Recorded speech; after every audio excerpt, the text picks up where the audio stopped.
A graça e a paz de Jesus Cristo. Seja muito bem-vindo a esse canal que compartilha leituras, estudos, meditações e reflexões com base nos capítulos da Bíblia. Hoje nós vamos meditar no Salmo 6, que nos diz, no verso 1, Senhor, não me repreendas na tua ira, nem me castigues no teu furor. Verso 2, tem misericórdia de mim, Senhor, porque sou fraco. Sara-me, Senhor, porque os meus ossos estão perturbados. Verso 3, até a minha alma está perturbada. Mas tu, Senhor, até quando? Verso 4, volta-te, Senhor, livra a minha alma. Salva-me por tua benignidade. Na leitura desses 4 versos, nós vemos que o salmista aqui está passando por uma situação em que ele pede a misericórdia de Deus. No versículo 2, nós vemos que ele fala: tem misericórdia de mim, Senhor, porque sou fraco. Sara-me, Senhor, porque os meus ossos estão perturbados. Quando ele fala que os ossos dele estão perturbados, os nossos ossos são a nossa parte da estrutura mais interna. O que o salmista está dizendo é que ele está muito perturbado, está perturbado ao extremo. E ele está extremamente perturbado porque ele cometeu algum pecado. E ele sabe que ele cometeu um pecado. E ele fala para Deus que tenha misericórdia dele. Misericórdia é uma palavra formada por 2 palavras, miséria e cordes. Miséria significa um estado de pobreza e cordes significa coração. Então a palavra misericórdia significa que eu vejo a pobreza do meu próximo, a sua miséria, e ao invés de eu condená-lo, eu abraço esse miserável e esse pobre, trazendo-o para perto do meu coração. Então, misericórdia carrega a ideia daquele que você abraça apesar da sua miséria e da sua pobreza. E o que ele pede para Deus é justamente isso. Tem misericórdia de mim, ó Senhor. Em outras palavras, eu sou fraco, eu sou miserável, eu sou pobre, eu errei. E eu errei a ponto de, nos meus ossos, ou seja, no mais profundo do meu ser, eu sinto o que eu fiz de errado. Então ele pede no versículo 1, ele começa a oração dizendo: Senhor, não me repreendas na tua ira. Ele sabe que ele cometeu um pecado. A ira do Senhor, ela se manifesta quando nós pecamos. Muitas pessoas ficam pensando: o que é a ira do Senhor? A ira do Senhor não é como a ira do homem.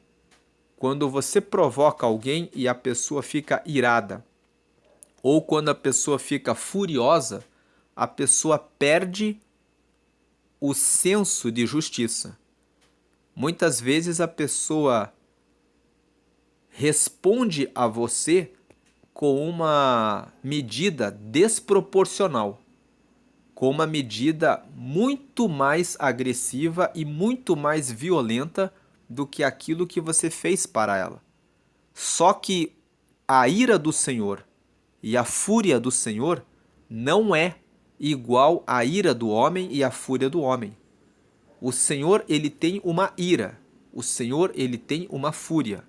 A ira do Senhor e a fúria do Senhor consiste em aplicar na medida exata e proporcional o castigo e o juízo de tudo aquilo que nós fazemos. Então, quando o Senhor decretou a lei da semeadura na terra, a de que tudo o que você plantar você vai colher, Deus não faz ninguém colher além daquilo que merece. Agora, o salmista sabe que ele foi fraco e que ele fez algo de errado. E ele vai diante de Deus e pede que Deus não o repreenda na sua ira e nem o castigue na sua fúria. O medo que o salmista tem aqui é de receber o castigo e que esse castigo lhe venha de maneira muito intensa, de tal forma que ele não consiga carregar o castigo de Deus. Então ele pede pela misericórdia de Deus. Ele fala: não me repreendas na tua ira, nem me castigues no teu furor, tem misericórdia de mim. E aí no versículo 3 ele fala: até a minha alma está perturbada, mas tu, Senhor, até quando? Quando o salmista cometeu o pecado, ele sentiu a distância de Deus. É por isso que ele fica com a alma perturbada. É por isso que ele fica inquieto. Porque todas as vezes que nós cometemos o pecado, Deus se afasta de nós. Por quê? Porque Ele é santo. Dizer que Ele é santo significa dizer que Ele não se contamina com o pecado. Então, quando nós cometemos o pecado, Deus se afasta porque o nosso pecado nos afasta dele. Então aqui o salmista, sabendo disso, ele pede justamente que Deus não repreenda ele na ira e na sua fúria e que Deus tenha misericórdia, reconheça a miséria dele e o abrace, o traga para perto do coração dele, para que ele consiga novamente estar perto de Deus, porque ele não quer mais ficar longe de Deus em razão do erro que ele cometeu. E ele pergunta: até quando eu vou ficar sem estar perto do Senhor, sem sentir a sua presença, sem estar apto para ouvir a sua voz, sem perceber e enxergar que o Senhor está perto de mim? No verso 4 ele fala: volta-te, Senhor, livra a minha alma, salva-me por tua benignidade. Ele está dizendo: volta para estar perto de mim. Livra a minha alma dessa miséria de sentir que o Senhor está tão longe.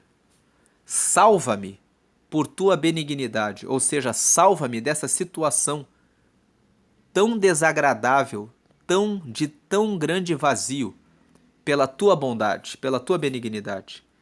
Versículo 5: porque na morte não há lembrança de ti.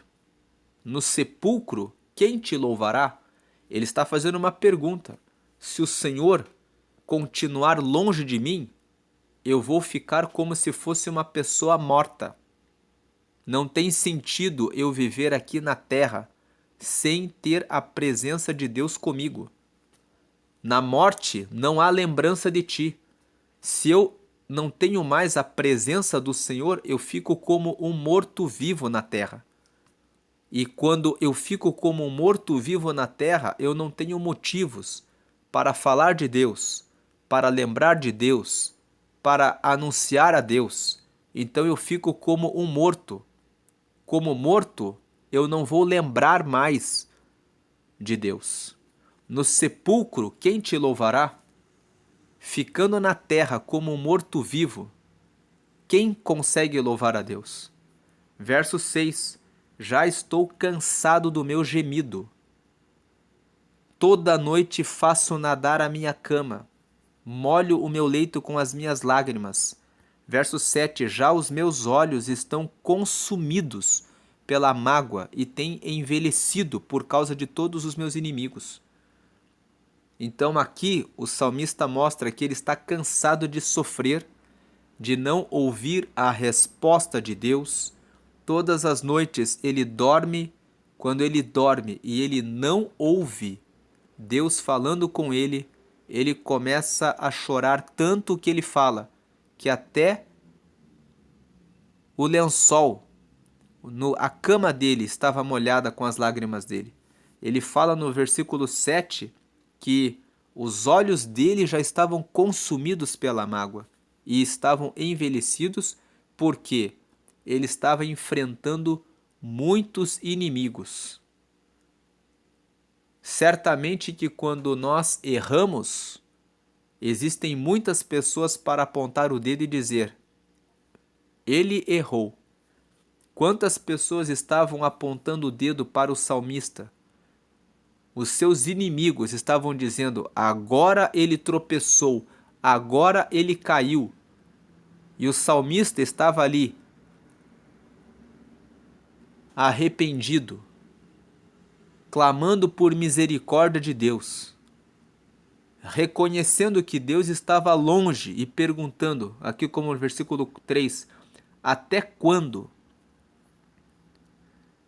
Daí o versículo 8, apartai-vos de mim todos os que praticais a iniquidade, porque o Senhor já ouviu a voz do meu lamento. Aqui o salmista ele tem uma palavra de esperança. Ele dirige uma palavra para os inimigos dele dizendo: apartai-vos de mim todos os que praticais a iniquidade, porque o Senhor já ouviu a voz do meu lamento. Ele tem aqui, depois de ter orado, depois de ter clamado por misericórdia, uma esperança de que Deus o escutou. Ele tem uma esperança de que Deus já o ouviu. Então ele fala para os inimigos dele: vocês estão apontando o dedo para mim para me acusar, mas vocês praticam a iniquidade. Fiquem longe de mim, porque eu já pedi perdão a Deus, e eu sei que Deus já ouviu a voz do meu lamento. Verso 9: o Senhor já ouviu a minha súplica, o Senhor aceitará a minha oração. Portanto, versículo 10, envergonhem-se e perturbem-se todos os meus inimigos. Tornem atrás e envergonhem-se no momento. Ou seja, ele pede que venha um acontecimento que de uma única vez os inimigos dele sejam envergonhados e fiquem perturbados com problemas que tenham que ir resolver e não venham mais incomodá-lo. Esse versículo 8, apartai-vos de mim, todos os que praticais a iniquidade, porque o Senhor já ouviu a voz do meu lamento, é uma palavra que Jesus usou lá no Evangelho de Mateus, quando ele disse que, no capítulo 7, nem todo o que me diz, Senhor, Senhor, herdará o reino de Deus, mas aquele que faz a minha vontade. E Jesus disse para os seus discípulos que, no dia em que ele voltar, muitos vão dizer que expulsaram demônios e operaram maravilhas e que curaram enfermos e falaram em línguas estranhas em nome dele. E Jesus disse que quando ele estiver julgando a todos, ele vai dizer para muitas dessas pessoas exatamente esse versículo 8. Apartai-vos de mim, eu não vos conheço. Apartai-vos de mim todos vós que praticais a iniquidade. Jesus usou esse versículo 8 para dizer que aqueles que praticam o mal devem ser apartados, devem ser afastados, devem ser separados de Deus, porque Deus, ele não fica perto daqueles que praticam o pecado, porque ele é santo, que significa separado do pecado. E é justamente por esse motivo que o salmista pede para Deus que não repreenda ele quando Deus está irado ou com fúria. E é justamente porque o salmista sabe disso que ele pede a Deus que tenha misericórdia dele, dizendo que ele é fraco e que o Senhor o sare, para que a sua alma, para que os seus ossos saiam da perturbação, ou seja, para que a sua alma sinta novamente a presença de Deus. O que esse salmo nos ensina é que nós podemos nos render aos pés do Senhor, pedindo perdão pelas nossas fraquezas, reconhecendo os nossos pecados, porque o Senhor tem misericórdia de nós. Quando você se humilha diante dele, reconhecendo a sua fraqueza, ele estende o seu braço para abraçar a você novamente, porque ele sabe da sua fraqueza, da sua miséria, da sua pobreza, mas, como Jesus disse, Bem-aventurados os pobres de espírito, porque deles é o reino dos céus.